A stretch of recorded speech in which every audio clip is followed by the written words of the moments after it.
क्या प्रधानमंत्री की सरकार का, नरेंद्र मोदी गवर्नमेंट का कोई मजहब है? नहीं हो सकता। इसलिए नहीं हो सकता क्योंकि संविधान में यह कहा गया कि भारत का कोई मजहब नहीं होगा, भारत तमाम मजाहिब को मानेगा, उनको भी भारत मानेगा जो खुदा को, अल्लाह को नहीं मानते। तो प्रधानमंत्री ने संविधान पर ओथ लिया है और संविधान में लिखा गया है कि सेकुलरिज्म इस मुल्क के बेसिक स्ट्रक्चर का हिस्सा है।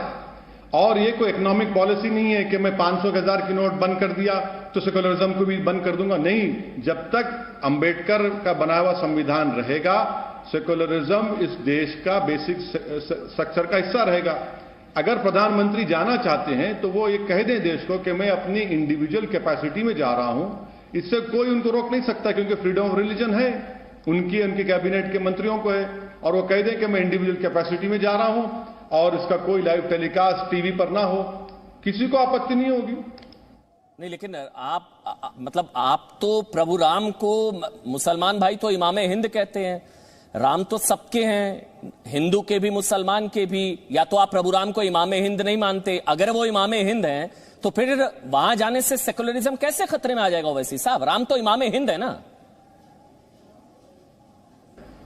इसलिए है क्योंकि ये देश सिर्फ राम का नहीं है, ये देश राम का भी है, ये देश अल्लाह के मानने वालों का भी है, ये देश गुरु नानक के मानने वालों का भी है, ये देश ईसा मसीह को मानने वालों का मुल्क है, ये देश गौतम बुद्ध को मानने वालों का मुल्क है, ये देश हजारों खुदाओं को लोग मानने वालों का मुल्क है, ये देश उनको भी मानने वालों का मुल्क है जो खुदा अल्लाह को नहीं मानते। क्या ये देश एक ही मजहब का, एक ही खुदा का, एक अल्लाह का है, एक भगवान का है? नहीं है ना। ये देश सबको मानता है। ये देश की ताकत और खूबसूरती तो यही है। अब इस ताकत और खूबसूरती को बचाए रखना सबसे पहले जिम्मेदारी प्रधानमंत्री पर आयद होती है। इसीलिए प्रधानमंत्री की जिम्मेदारी है कि जब उन्होंने बाबा साहब अंबेडकर के संविधान पर ओथ लिया है और सेकुलरिज्म इस मुल्क का बेसिक स्ट्रक्चर का हिस्सा है, वो किसी एक बिलीफ को प्रमोट ना करें, ना किसी को सुपर इम्पोज करें। इसीलिए हम कह रहे हैं कि आपकी आपत्ति क्या है? ओवैसी साहब, आपकी आपत्ति क्या है? प्रधानमंत्री नरेंद्र मोदी के जाने पर आपकी आपत्ति है, शिलान्यास से तो आप खुश है ना? आखिरकार इंतजार खत्म हुआ, शिलान्यास होने जा रहा है, उससे तो आप खुश है ना? शिलान्यास होने जा रहा है, भूमि पूजन होने जा रहा है राम मंदिर का, उससे तो खुश है ना? हमने कहा था कि हम सुप्रीम कोर्ट के फैसले से सेटिस्फाइड नहीं है। यकीनन ये हमारे मुल्क के कॉन्स्टिट्यूशन में हमारे आखिरी कोर्ट ऑफ अपील है, इसके बाद तो कोई अपील नहीं है, सुप्रीम कोर्ट का जजमेंट है। मगर यहां पर मैं ये कहना जरूरी समझता हूं कि एडीएम जबलपुर का जब केस आया था, यही सुप्रीम कोर्ट ने एडीएम जबलपुर का केस दिया था और 40 साल बाद इसी सुप्रीम कोर्ट ने कहा कि एडीएम जबलपुर गलत था। इसी सुप्रीम कोर्ट के एक मायनाज बड़े काबिल जस्टिस जेएस वर्मा ने कहा था कि supreme court is supreme but not infallible. यह भी बात बिल्कुल सही है कि अगर सुप्रीम कोर्ट शिलान्यास की इजाजत नहीं देता और जो लोग सुप्रीम कोर्ट से वादा किए थे कि बाबरी मस्जिद को हाथ नहीं लगाएंगे, उन्होंने सुप्रीम कोर्ट को धोखा दिया, झूठ कहकर शिलान्यास जो परमिशन मिला था सुप्रीम कोर्ट से, बाबरी मस्जिद को शहीद कर दिया। अगर वहां पर 6 दिसंबर को मस्जिद शहीद नहीं होती तो क्या आज वहां पर फंक्शन होता? हमारा मानना यह है कि 23 दिसंबर की रात में चोरों की तरह बुजदिली में आकर वहां पर मस्जिद के अंदर मूर्तियां रखी गई और उस वक्त के कलेक्टर के नायर ने अपनी ड्यूटी को नहीं निभाया, मस्जिद को खुफल डाल दिया, वहां पर हिंदू पूजा शुरू की और यही के नायर बाद में जनसंघ का एमपी बन गया। ताले खोले गए, राजीव गांधी प्राइम मिनिस्टर हैं, आधे घंटे की विवादित ढांचा ऑर्डर मिलता है, मुसलमानों की बात नहीं सुनी जाती, विवादित ढांचा और फिर ताले खोल दिए जाते। विवादित ढांचा, राम मंदिर को ढहा के बनाया गया विवादित ढांचा, उसको कहिए ना। मेरे ख्याल से संबित पात्रा मेरे ख्याल से रिएक्ट करना चाह रहा हूं, उसके बाद ओवैसी साहब मैं आपके पास आ रहा हूं। संबित, प्रधानमंत्री नरेंद्र मोदी पर्सनल कैपेसिटी में जाए तो कोई दिक्कत नहीं है, प्रधानमंत्री को नहीं जाना चाहिए, इससे सेकुलर फैब्रिक डिस्टर्ब होता है और प्रभु राम से सेकुलरिज्म को खतरा है। ओवैसी साहब। संबित, देखिए अमन जी, अगर मुझे पता होता कि ओवैसी साहब भी इस डिबेट में भाग ले रहे हैं तो शायद मैं इस डिबेट में नहीं आता, क्योंकि मैंने एक निर्णय लिया है कि इस प्रकार के लोगों के साथ डिबेट नहीं करना है जो देश को तोड़ना चाहते हैं और जो जिन्ना जैसा व्यवहार करते हैं। मैं इनको पहले नियो जिन्ना कहता था, मतलब नया जिन्ना, मगर आज से मैं इनको एक नया नाम देता हूं और बिल्कुल रेस्पेक्टफुली देता हूं। जिन्ना और इनमें सिर्फ फर्क इतनी है कि जिन्ना की दाढ़ी नहीं थी और इनकी दाढ़ी है। ये दाढ़ी वाले जिन्ना हैं जो हिंदुस्तान को बांटना चाहते हैं, और हां, इनका नया नाम आज से दाढ़ी वाला जिन्ना है।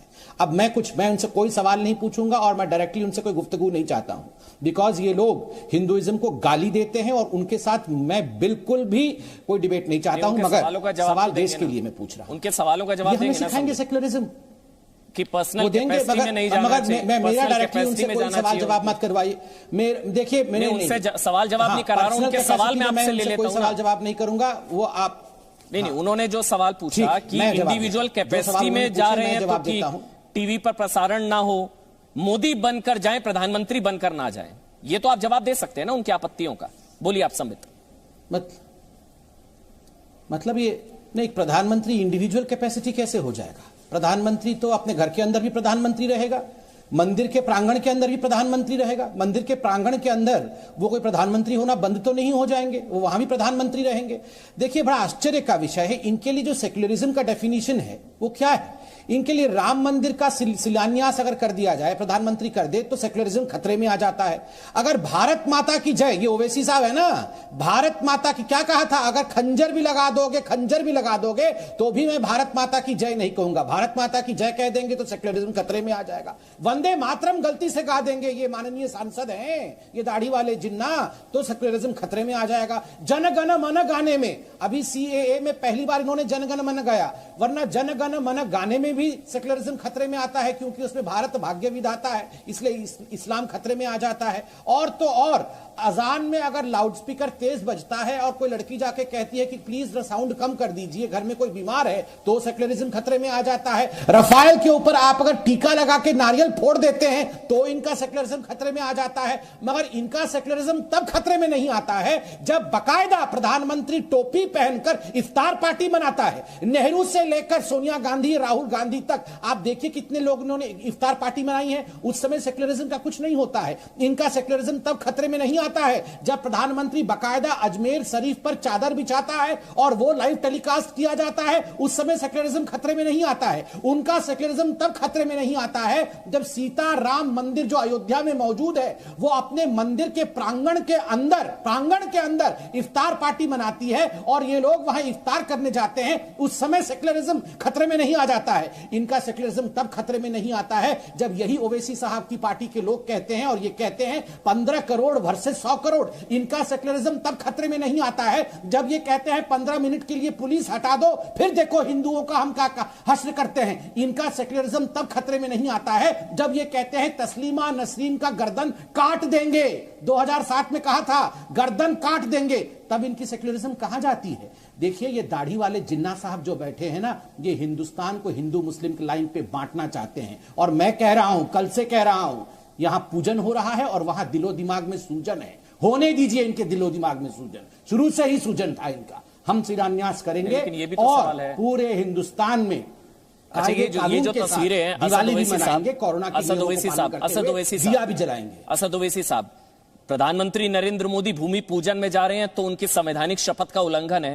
प्रधानमंत्री करतारपुर भी गए थे, करतारपुर कॉरिडोर के लिए भी प्रधानमंत्री नरेंद्र मोदी गए थे। जब मत्था टेका था उन्होंने बेर साहिब गुरुद्वारा में, तब संविधान खतरे में नहीं आया। अबू धाबी की शेख जायद मस्जिद गए थे 16 अगस्त 2015, तब संविधान खतरे में नहीं आया था। इंदौर की सैफी मस्जिद गए थे प्रधानमंत्री नरेंद्र मोदी, मस्जिद जाते हैं तब नहीं खतरे में आता।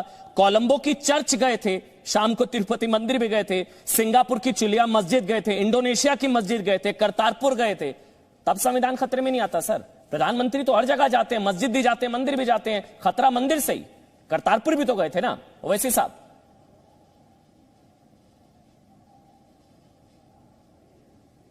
मेरा मानना यह है कि भारत देश का कोई मजहब नहीं है। भारत के देश में किसी की भी सरकार होगी, वो सरकार का कोई मजहब नहीं हो सकता। और मैं ये कह रहा हूं कि सरकार को किसी भी मजहब के मामलात में, रिलीजियस रिचुअल्स में ना इन्वॉल्व होना है, ना उसको सपोर्ट करना है, ना पैसे देना है। अब सवाल उठता है कि इफ्तार पार्टी। अरे भाई, क्या भारत का मुसलमान कोई इफ्तार पार्टी का मोहताज है? अरे थूकते हम इसी इफ्तार पार्टी पर। अगर मैं 17-18 घंटे रोजा रहता हूं तो क्या मैं आपकी इफ्तार पार्टी का मोहताज हूं? नहीं, मैं अल्लाह का मोहताज था और रहूंगा। मैं इसलिए रोजा रखता हूं क्योंकि अल्लाह ने कहा कि शुक्र अदा करो और उन लोगों का ख्याल करो भूखे प्यासे रहकर जो भूख से तड़पते हैं। तो इफ्तार पार्टी बंद करिए ना। हर रिलीजियस फंक्शन में गवर्नमेंट ऑफ इंडिया और स्टेट गवर्नमेंट उसका कोई रोल नहीं होना चाहिए। नहीं सर, मैंने सवाल आपसे करतारपुर को लेकर पूछा था। प्रधानमंत्री नरेंद्र मोदी करतारपुर कॉरिडोर के उद्घाटन के समय भी बेर साहिब गुरुद्वारा गए थे, अबू धाबी की शेख जायद मस्जिद भी गए थे, तब संविधान खतरे में नहीं आया था। सवाल मेरा ये है, सवाल टालिए मत ना ओवैसी साहब। मोदी जी जब करतारपुर गए थे तो कहां गए थे? पाकिस्तान के करतारपुर में, वहां पर गुरु नानक की जो बर्थ प्लेस है उसको खोल दिया गया। क्या असदुद्दीन ओवैसी ने उस पर ऑब्जेक्शन किया? मोदी जी जब फॉरेन टूर पर जाते हैं तो वो देश के प्रधानमंत्री बनकर जाते हैं। मोदी जी बुद्धिस्ट टेंपल में भी गए, मोदी जी वहां पर नेपाल की मशहूर मंदिर में गए, मोदी जी यूएई के मंदिर के इनॉग्रेशन में गए, मोदी जी यूएई की मशहूर मस्जिद में भी गए। तो प्रधानमंत्री हैं वो। ये बाबरी मस्जिद का ये जो मसला है, ये पिछले कई सालों से इस मसले की वजह से भारत में मासूम लोगों की जानें गई। क्या मोदी जी इनकार कर सकते हैं कि बीजेपी और आरएसएस ने ही इस राम जन्मस्थान के मसले को उठाया? 1966 में विश्व हिंदू परिषद बनी गई। क्या उससे पहले यह मसला था? नहीं था। क्या पालमपुर के रेजोल्यूशन से पहले राम जन्मभूमि का मसला था? नहीं था। इसीलिए तो हम कह रहे हैं कि आज जिन लोगों पर बाबरी मस्जिद की शहादत का, डेमोलिशन का क्रिमिनल केस चल रहा है, आप उनको दावत दे रहे हैं। सर, मेरे को आप ये नहीं समझ आ रहा। जख्मों पर मरहम नहीं ओवैसी बल्कि साहब, और जख्म को गहरा कर रहे हैं आप। प्रधानमंत्री नरेंद्र मोदी राम मंदिर भूमि पूजन में जा रहे हैं तो सेकुलरिज्म खतरे में। यही प्रधानमंत्री नरेंद्र मोदी मस्जिद में भी जाते हैं। जब अबू धाबी की मस्जिद का मैंने जिक्र किया, संबित आप रिएक्ट करना चाह रहे हैं? संबित जल्दी से, संबित। देखिए, एक बात मैं कह दूं, किसी चीज में एपोलॉजेटिक नहीं होना है। इनसे सवाल जवाब क्यों पूछा जा रहा है दाढ़ी वाले जिन्ना साहब से? मैं बताता हूं। इन्होंने कहा कि जाने चली गई, आरएसएस वालों ने, बीजेपी ने लोगों को मार डाला।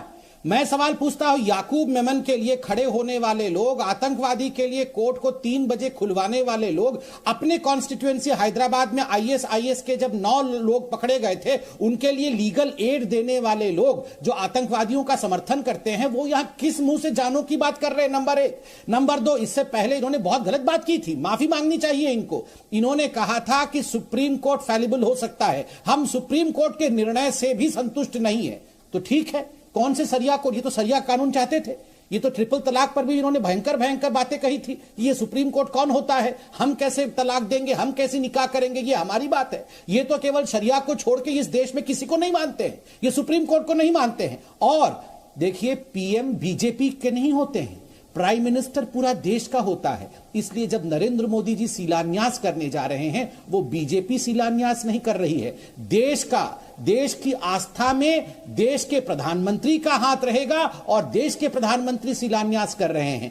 देखिए, ओवैसी साहब यहां बैठे हैं, मैं डायरेक्टली उनसे बात नहीं करूंगा, मगर अमन जी, मैं आपसे 10 सेकंड लेकर उनका ही एक भाषण 2012 का सुनाता हूं। ये कितना घृणा करते हैं राम से। सुनिए उन्होंने क्या कहा था। अयोध्या के 3 मुखायात ऐसे हैं जहां के पंडित पुजारी कहते हैं राम यहां पैदा हुए हो। तो चलो, इनकी आस्था सही है तो राम का बाप दशरथ और राम की मां कहां पैदा हुई थी? कहां की रहने वाली है उसकी मां?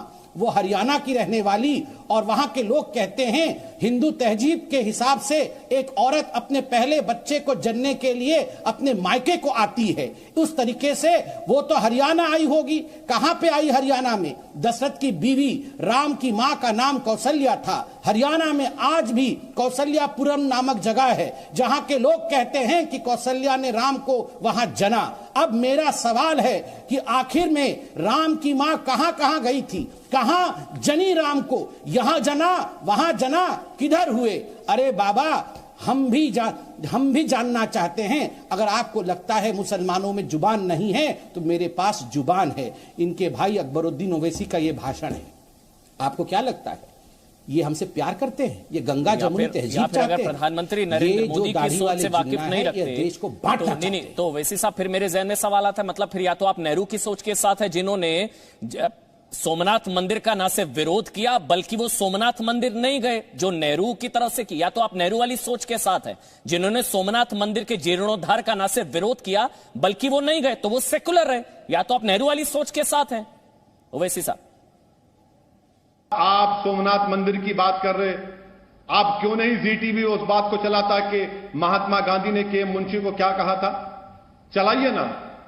महात्मा गांधी ने के.एम. मुंशी को कहा था, चलाइए, मैं किसी सोच के साथ नहीं हूं, मैं संविधान के साथ था और संविधान के साथ रहूंगा। और जो संविधान की बात करते हैं उसका बेसिक तकाजा यह है कि इस देश का कोई मजहब नहीं है, इस देश का कोई मजहब नहीं रहेगा, ये देश सब मजहब को मानता है। और जो भी इस देश का प्रधानमंत्री होगा, जो भी इस देश का चीफ मिनिस्टर होगा, वो किसी एक मजहब का जरूर हो सकता है, मगर वो अपने मजहब को, अपने रिलीजियस बिलीफ को पूरे देश पर इंपोज नहीं कर सकता, क्योंकि संविधान इसकी इजाजत नहीं देता। विनोद कुमार बंसल वीएचपी से संबित मैं आपके पास आ रहा हूं, और स्वामी मार्तंडपुरी महामंडलेश्वर वो भी हमारे साथ हैं। आप दोनों को एक एक कमेंट। सबसे पहले स्वामी मार्तंडपुरी जी, आप मुस्कुरा भी रहे हैं, क्या संविधान खतरे में आ जाएगा? प्रभुराम के वहां मोदी जाएंगे तो मोदी कम्युनल हो जाएंगे, सेकुलर स्टेट के पीएम को नहीं जाना चाहिए, ये सारे ऑब्जेक्शन है असद ओवैसी साहब के। और ऑल ओवर मतलब ये तो है कि मोदी राम के खिलाफ सब मिले हुए हैं, मैं तो ये भी कह रहा हूं। स्वामी मार्तंडपुरी जी, मेरा केवल एक मूल प्रश्न है कि भारत के प्रधानमंत्रियों का उस प्रधानमंत्री का नाम बता दिया जाए जो अपने जीवन काल में किसी धार्मिक स्थल पर न गया हो।